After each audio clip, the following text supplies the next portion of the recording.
નમસ્કાર.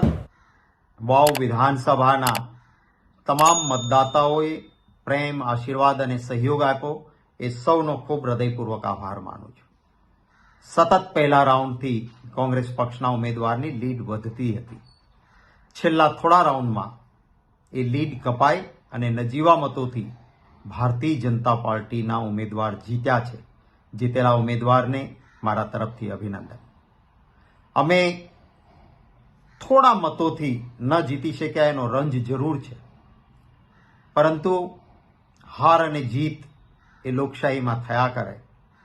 હાર અને જીત કરતા કેવા પ્રકારે અને કેવા સિદ્ધાંત સાથે ચૂંટણી લડ્યા એનું મહત્વ છે. હું કોંગ્રેસ પક્ષના તમામ કાર્યકર્તાઓ અને નેતાઓને ખૂબ અભિનંદન આપું છું.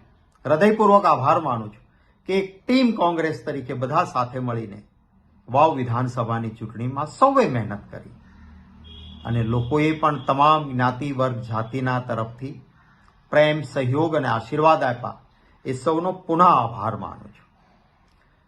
અને આવતા દિવસોમાં અમે સતત લોકોની વચ્ચે રહીને કામ કરતા રહીશું અને લોકોના પ્રેમ અને આશીર્વાદ સાથે લોક પ્રશ્નોને ઉઠાવતા રહીશું.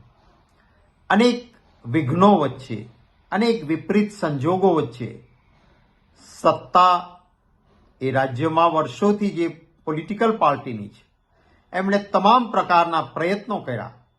એમની સામે તાચા સાધનો, મર્યાદિત વસ્તુઓની વચ્ચે પણ કોંગ્રેસના કાર્યકર્તાઓ જે મજબૂતીથી વાવ વિધાનસભાની ચૂંટણી લડ્યા અને જે મતદાતાઓએ પણ અમારા પર વિશ્વાસ મૂક્યો એ સૌનો પુનઃ હૃદયપૂર્વક આભાર માનું છું.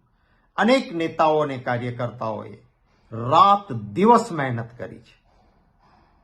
શામ, દામ, દંડ, ભેદ સામે હોય એના સામે નિષ્ઠા અને પ્રમાણિકતાથી ડગ્યા વગર બધાએ મહેનત કરી છે. એ સૌનો પણ ખૂબ હૃદયપૂર્વક આભાર.